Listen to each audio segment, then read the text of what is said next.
Hello friends, स्वागत है हमारे यूट्यूब चैनल में आपका।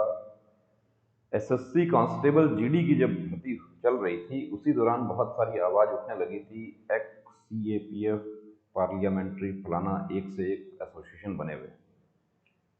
उन्होंने कि वैकेंसी इंक्रीज हो, ऑल मेडिफिट ज्वाइनिंग, वॉइस ऑफ अर्ध सैनिक, एक से एक मुहिम चलाई गई।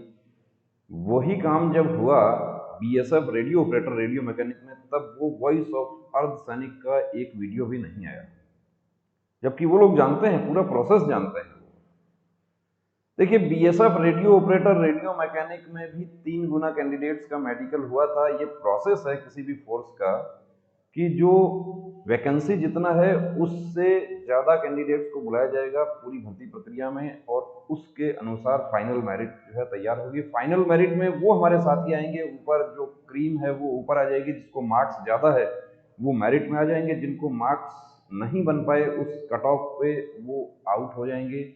ये प्रोसेस है भर्ती प्रक्रिया का। BSF radio operator radio mechanic में एक सबसे बड़ी विसंगति ये है कि कुछ हमारे साथी जो है वो रेडियो ऑपरेटर में भी भर्ती हो रहे हैं, कुछ हमारे साथी रेडियो मैकेनिक में भी भर्ती हो रहे हैं। रोज देखिए हमारे पास में बहुत सारे कॉल आते हैं। एक शिकायत आप लोगों की ये होती है कि मैं कॉल अटेंड नहीं करता। देखिए, कॉल आप लोग जो करते हैं वो तो हमारे ऑपरेटर आदिल जो है उनके पास आता है, वो कॉल मेरे पास नहीं आता डायरेक्ट। आपका कॉल हम बात करते हैं, वापस हम आपको कॉल करके बात करते हैं। आपका जेन्युइन पॉइंट है, हम बिल्कुल आपसे बात करेंगे। लेकिन आप ये पूछते हैं कि एसएससी जीडी विदहेल्ड वालों की ज्वाइनिंग कब होगी, उसके लिए कॉल नहीं करें। विदहेल्ड वालों की ज्वाइनिंग हो जाएगी, या BSF radio operator radio mechanic की वेटिंग आएगी क्या? देखिए, वेटिंग आएगी क्या उसका मैं आपको पहले जो परंपरा है वो बता देता हूँ कि वेटिंग अब तक तो नहीं आई कभी। कल कुछ कैंडिडेट्स ने कॉल किया था, वो पूछे कि हम केस करना चाहते हैं, लेकिन हमें ये बताइए कि क्या ऐसा कभी पहले केस हुआ है। तो हमारी जानकारी में ऐसा पहले कभी केस नहीं हुआ कि वेटिंग के लिए किसी कैंडिडेट ने केस किया हो। और यहाँ पर आपका जो पॉइंट है वो वेटिंग का नहीं है, क्योंकि ये पहली भर्ती है BSF radio operator radio mechanic की जिसमें एएसआई जो है, रेडियो मैकेनिक जो है वो पहले एएसआई होते थे, लेकिन अभी रेडियो मैकेनिक भी हेड कांस्टेबल है, रेडियो ऑपरेटर भी हेड कांस्टेबल है। जब एएसआई होते थे तब एक कैंडिडेट दोनों भर्तियां देखता था, वो दोनों में सेलेक्ट हो जाता, वो एएसआई ज्वाइन कर लेता था, इसमें कोई प्रॉब्लम नहीं है। उससे पहले जो स्टेनो, हेड एएसआई स्टेनो और हेड कांस्टेबल मिनिस्ट्रियल की जो भर्ती होती है वो भी एक साथ ही विज्ञापन आता था उसका भी, उसमें भी कैंडिडेट्स कॉमन भर्ती होते थे, तो वो एएसआई ज्वाइन कर लेते, जो हेड कांस्टेबल की जो वैकेंसी है वो स्क्रैप हो जाती। लेकिन ये सब सोशल मीडिया और ये सब इतना एक्टिव नहीं था, ये तो अभी एक्टिव हुआ है। क्योंकि कोई आवाज उठाएगा तो कहाँ उठाएगा, एक ग्रुप आपका बने, आप लोग आवाज उठाएं, एडवोकेट से आप कंसल्ट करें, केस कहाँ कर सकते हैं आप, केस का आधार क्या है, केस का जो स्ट्रॉन्ग पॉइंट है वो क्या है। स्ट्रॉन्ग पॉइंट सबसे बड़ा देखिए, एक स्ट्रॉन्ग पॉइंट है कि जो कैंडिडेट दोनों में सेलेक्ट हुए हैं वो ज्वाइन तो एक ही करेंगे। आप उन सब को छोड़ दीजिए जो आपके दोस्त एयरफोर्स में चले गए हैं, जो आपके दोस्त एसएसबी में ऑलरेडी हेड कांस्टेबल हैं, या जो आपके दोस्त यूपी पुलिस में गए हैं, या आपका कोई दोस्त एनआईए में एसएससी जीडी के माध्यम से सेलेक्ट हो गया है, वो BSF head constable RO join नहीं करेगा। उनका अभी आधार नहीं ले सकते आप, उनका तब आप आधार ले सकते हैं जब उनकी ज्वाइनिंग आती है और वो अपनी ज्वाइनिंग का अनविलिंग देते हैं, उसका रिप्लाई बनाकर देते हैं। उस रिप्लाई को आप आधार बना सकते हैं अपनी रिट पिटीशन में। लेकिन अभी आपका आधार जो है वो ये है कि जो साथी हमारे दोनों में सेलेक्ट हो गए वो ज्वाइन तो एक में ही करेंगे, तो जो वैकेंसी जो बच गई उसको स्क्रैप में क्यों डाला जा रहा है? उस वैकेंसी को जब आपके पास में ऑलरेडी क्वालिफाइड हैं कैंडिडेट्स, तो उनको क्यों नहीं लिया जा रहा? अब कुछ कैंडिडेट्स को डाउट है, साहब केस तो मैं कर दूं, लेकिन ऐसा हो कि मेरे नंबर कम हैं तो केस में तो मेरा पैसा खर्च हो जाएगा, और मेरिट में तो जो दूसरा कैंडिडेट है वो आएगा, बिल्कुल वही आएगा। यदि वेटिंग बनती है तो मेरिट के आधार पर बनेगी। जो कैंडिडेट्स ऊपर होंगे उनको लिया जाएगा, जो जिनके मार्क्स कट ऑफ से कम होंगे उनको नहीं लिया जाएगा।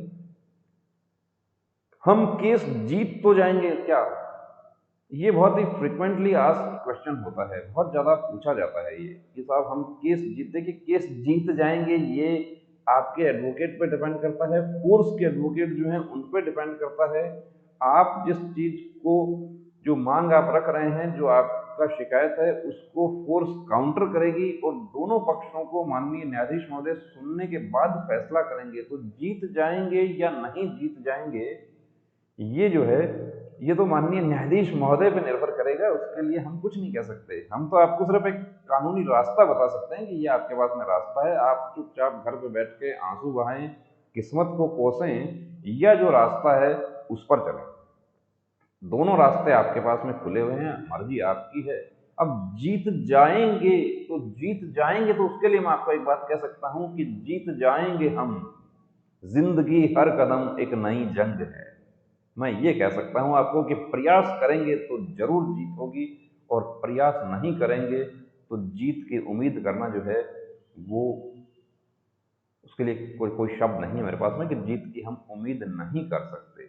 जंग जीतने के लिए हमें जंग की शुरुआत करनी होगी, चाहे वो गुजर राजवीर का केस हो, चाहे वो अशोक डूटिया का केस हो, वो चाहे वो वेस्ट बंगाल के कामदेव का केस हो, चाहे वो रणवीर जो एसएसबी में सेलेक्ट हो गए, मेडिकल में आउट कर दिया था, बीएसएफ जालंधर में मेडिकल में आउट कर दिया था, लेकिन उन्होंने जब रिट याचिका पेश की तो पॉइंट ऐसा था कि स्पेशलिस्ट नहीं था बोर्ड में, और जब नोटिस जाता है नोटिस के आधार पर ही बीएसएफ रिप्लाई कर देती है कि हम इनको फिट मान लेते हैं।